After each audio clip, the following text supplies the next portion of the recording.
ঘরে বসে বসে বোর হচ্ছিলাম। তারপর মাসি ফোন করলো। মাসি বলল, ঘরে বসে কি করছিস, আয় আমাদের ঘরে একটু ঘুরে যা। তারপর বাবা বলল, বেরিয়ে পড়।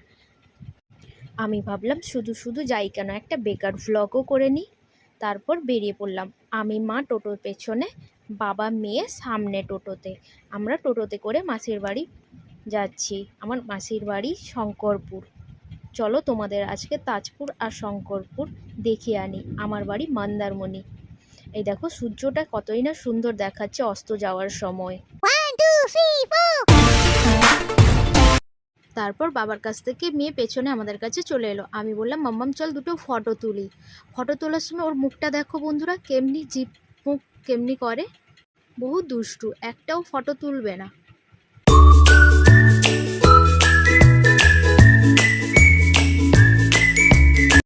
তারপর আমরা পৌঁছে গেলাম মন্দারমণি বিচের কাছে। এই দেখো এই রোডটা দিয়ে শঙ্করপুর, দীঘা, তাজপুর সব কিছু যাওয়া যায়। আর আমরা এখন মন্দারমণি বিচের উপরে। সূর্যটাকে দেখো কতই না সুন্দর দেখাচ্ছে বিচের ওপর থেকে। আর এটা হলো তাজপুর মোহনা বা মন্দারমণি মোহনা। দেখো মোহনা এখন জোয়ারের সময়, কতটাই না জল। তারপর আমরা তাজপুর রোডে ঢুকে গেলাম। এটা হলো তাজপুরের সমুদ্র। জল যেমন কাছে চলে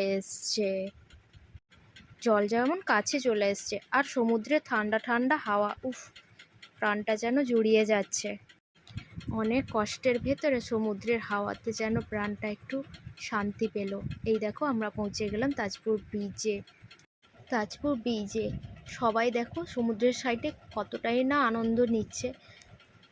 সূর্যাস্ত টাইমে সমুদ্র আর সূর্য দেখো কতটাই না সুন্দর দেখাচ্ছে।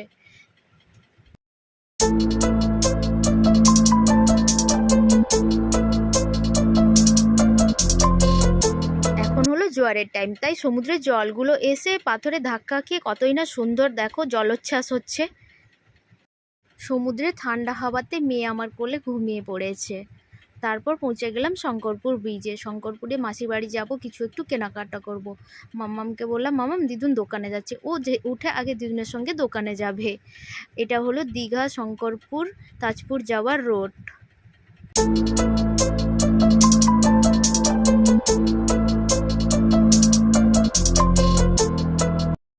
শঙ্করপুর ব্রিজ পেরিয়ে ন্যায়কালী মাতার মন্দিরের কাছে চলে এলাম। মায়ের মন্দিরে সন্ধ্যা হয়ে গেছে বলে আর গেলাম না। তারপর দীঘা মোহনার কাছে চলে এলাম। এইটা হলো মোহনা দীঘা। রাত্রেবেলা মোহনা কতই না সুন্দর দেখাচ্ছে দেখো। তারপর মাসির বাড়ি পৌঁছে গেলাম। মাসির বাড়ি মন্দিরে মাম্মাম